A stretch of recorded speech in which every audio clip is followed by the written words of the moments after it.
Olá pessoal, feliz ano novo, primeiro vídeo do ano e conforme prometido, esse é o primeiro vídeo da série sobre carreira na área de cibersegurança, usando informações do meu livro que está aqui. O livro que saiu primeiramente em inglês e depois foi traduzido para o português pela editora Novatec. Então vamos lá, pessoal. Vou utilizar o livro aqui. Como eu falei, a ideia é usar esse livro, inclusive, para sortear para alguém que vai para o SecOps Summit em Porto Alegre em março. Né? Se você vai para o SecOps Summit, eu vou estar no stand da Novatec lá e você poderá ganhar esse livro assinado. Quem for lá vai ter livro também para vender lá. Vou estar assinando os livros lá da Novatec. Mas enfim, o primeiro capítulo desse livro, vamos voltar aqui. Primeiro capítulo do livro, vamos colocar aqui. Bem, o primeiro capítulo é falando sobre o universo da cibersegurança. Bem, aqui pessoal, eu vou fazer uma pequena revisão aqui. É um capítulo de reflexão e de opções, né? Porque, inclusive, quando eu escrevi esse capítulo, eu escrevi justamente porque muita gente vinha para mim, inclusive ex-alunos e tudo mais, falando que queria trabalhar na área de segurança. Mas a área de segurança é muito abrangente e hoje em dia, mais do que nunca, existem várias possibilidades. Você pode ser, entendeu, um arquiteto de segurança, você pode agora ter segurança de inteligência artificial, ou AI, segurança de AI. Então tem tantas vertentes que você precisa saber para onde é que você vai. É importante também, e nesse capítulo fala sobre isso, que você não só tenha a aptidão, os conhecimentos básicos necessários, mas também que se você seja apaixonado pelo que faz, pessoal. Isso é muito importante. Eu já vi muita gente se dar mal na carreira porque simplesmente escolheu ir para uma tangente que todo mundo estava indo, mas essa pessoa não tinha paixão pelo que fazia. E se você não tem paixão pelo que você faz, não tem dinheiro que pague. Uma hora vai desgastar você. E hoje em dia o tema de saúde mental é um tema importantíssimo. É um tema que está em alta, mas por que está em alta? Porque realmente é importante. Né? A gente vive bombardeado de informações chegando, a gente consome mais informação do que qualquer outra geração passada, e isso causa um estresse. Então, se você não estiver trabalhando com algo que você é realmente apaixonado, que exista um propósito maior naquilo, vai ser muito difícil. Então, é muito importante que você goste do que você faz. Então, o primeiro ponto é identificar a área que você gosta. Você pergunta, como é que eu vou saber do que é que eu gosto, do que é que eu não gosto? Olha, tem tantos exercícios hoje em dia também, porque a gente tem muita coisa disponível pra gente. Um exercício simples que você pode fazer é você vai no LinkedIn e faz uma busca de emprego na área de segurança. Bota só a palavra cibersegurança, vai lá em Jobs e procura empregos na área de cibersegurança. Aí você vai ver vários. Aí o que você vai fazer? Você vai em cada um deles e vai olhar a descrição do trabalho, você vai olhar os requisitos e vai entender um pouco sobre o que é aquele trabalho. Né? Entender um pouco sobre as atribuições, as expectativas. Você vai fazer uma pesquisa para entender qual o seu campo. Isso é importante até para você identificar o que você quer fazer, mas aonde é que você quer trabalhar também, porque muitas vezes uma posição, quando eu digo posição, é um role, um determinado trabalho, em uma empresa significa uma coisa e em outra empresa significa outra, por isso você precisa pesquisar. Por exemplo, se você falar assim, eu quero ser gerente de produtos de segurança, cara, a PM, Product Management de segurança, quer dizer uma coisa na Google, quer dizer outra coisa na Microsoft, entendeu? Tem algumas coisas em comuns, mas o escopo é bem diferente. Arquiteto de segurança. Arquiteto é uma palavra muito abrangente. Até onde? Isso inclui DevSecOps? Isso inclui só segurança de nuvem? O que é que inclui? Você tem que ter esses detalhes. É realmente uma pesquisa inicial para você saber para onde é que você está indo. Isso serve inclusive não só para a pessoa que é nova, mas pessoas que já estão na área e estão querendo mover, estão querendo fazer algo diferente, estão querendo avançar na carreira. É uma reflexão que você precisa ter. Inclusive, tem várias pessoas que já estão na área de segurança e leram esse livro e falaram para mim, Yuri, eu gostaria de ter lido esse livro 10 anos atrás quando eu comecei, mas mesmo assim me ajudou bastante a refletir. Essa é a ideia. A ideia é justamente você utilizar isso aqui como reflexão em um roadmap. Foi esse o motivo pelo qual eu escrevi, porque não tinha nada dessa forma, com esse formato disponível. E é uma leitura que é bem fácil, porque é como se eu estivesse falando com você, entendeu? Eu tento trazer uma colocação muito simples. Então, ao fazer esse exercício de entender para onde você quer ir, você já chegou à primeira etapa. Né? A segunda etapa agora é você identificar o que é que você sabe e o que é que você não sabe. E aí vem o que a gente chama de self-assessment. Entender, né, fazer essa autoavaliação dos seus conhecimentos técnicos. Por exemplo, se você viu que tem uma vaga lá de administrador da área de segurança para uma empresa onde a maioria dos computadores, dos devices, eles são utilizando Linux, e você não entende nada de Linux, só de Windows, então você tem uma fraqueza, um weakness, que você precisa ramp up, né? Ou seja, precisa entender melhor, aprender mais sobre aquela tecnologia. Então seja sincero consigo mesmo, ao ponto de dizer, olha, isso aqui realmente eu não sei, eu vou precisar estudar mais para aprender. Então é um ponto de fraqueza, uma weakness. Eu vou trabalhar em cima disso. E tem outras coisas que você já sabe, por exemplo, se você já trabalha com rede, um dos pré-requisitos de saber rede de computadores, então você fala, isso aqui é um dos meus pontos fortes, meus strengths, né? O ponto forte que eu tenho é saber já ter uma boa base de rede. E assim você vai criando essa matriz do que você já tem, dos conhecimentos que você já tem, e dos que você precisa adquirir, esse self-assessment. No self-assessment é muito importante que você tenha o discernimento de ser real consigo mesmo, entendeu? Porque tem gente que tem dois espectros, dois tipos de pessoas. Um que ignora o que sabe, ou seja, acha que não sabe de nada, mesmo sabendo, mas assim, é a famosa síndrome do impostor, né? A pessoa que tem o conhecimento, mas acha que não tem. Não se sente confiante daquilo que tem. E isso é uma coisa que tem que combater.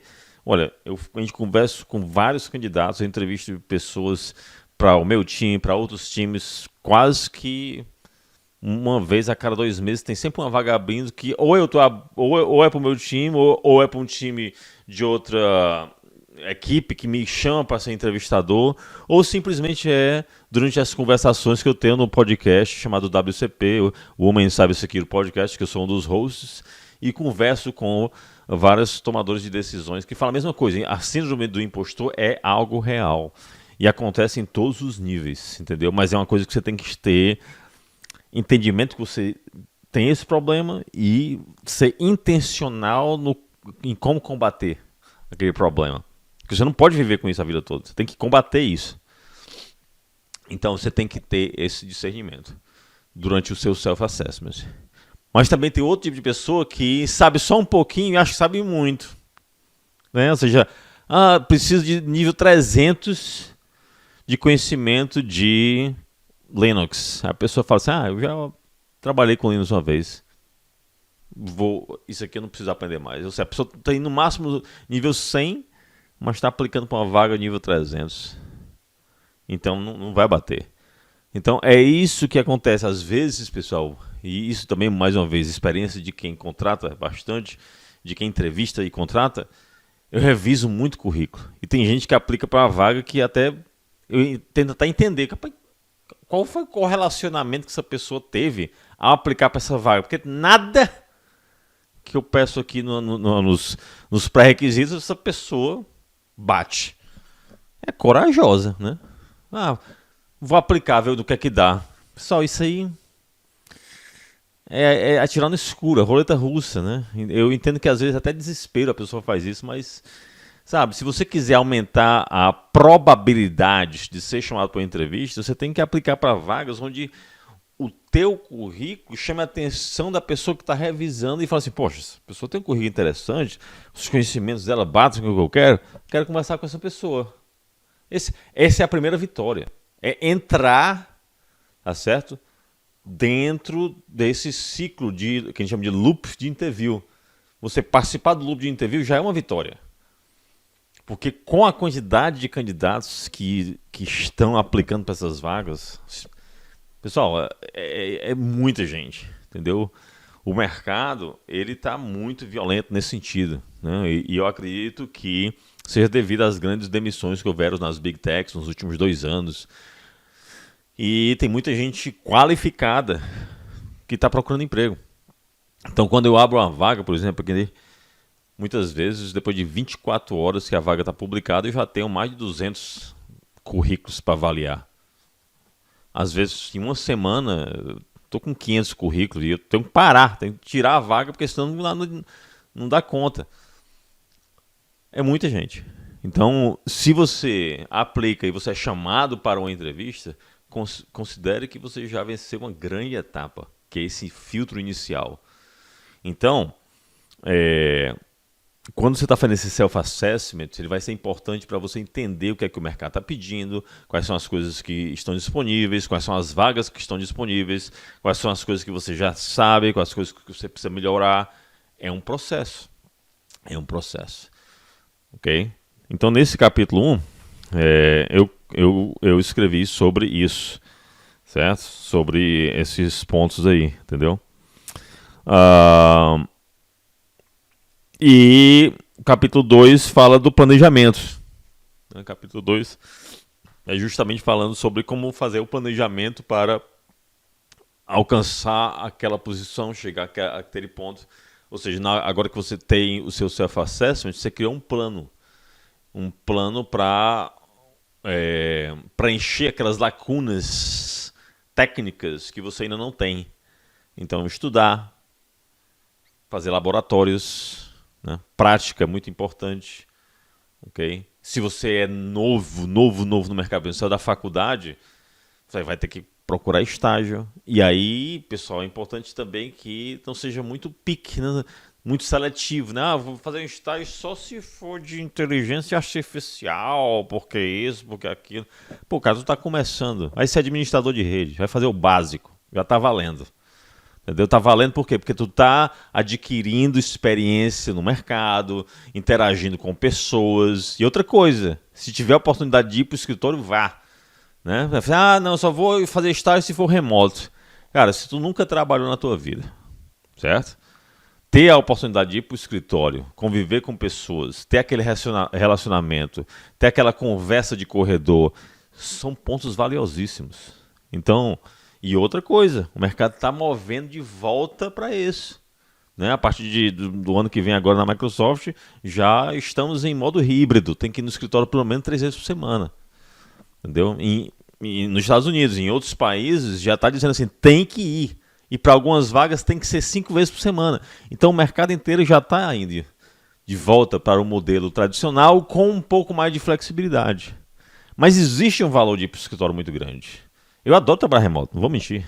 Eu venho trabalhando remoto muito antes que trabalhar remoto fosse algo possível, digamos assim. Porque muita gente começou depois do Covid.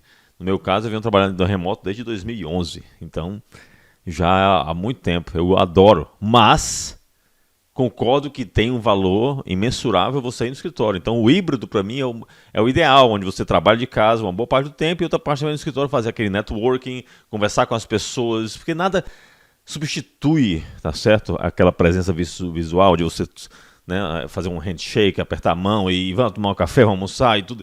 E ali surgem oportunidades. Porque você está conversando, e a conversa não é uma conversa agendada, é uma conversa espontânea. Então, muitas vezes você está conversando aqui, o cara fala de uma coisa, você fala, pô, você está nesse projeto? Cara, eu tenho muito interesse em aprender sobre isso, eu posso participar desse projeto? Entendeu? Então, você não é como uma meeting no Teams, né, online, que você tem uma agenda e você faz aquela agenda e vai-se embora. Uma conversa informal, ela traz uma amplitude de possibilidades muito grande. É esse meu ponto, entendeu? Então, sempre que você tiver disponibilidade, vá para o escritório, converse com pessoas.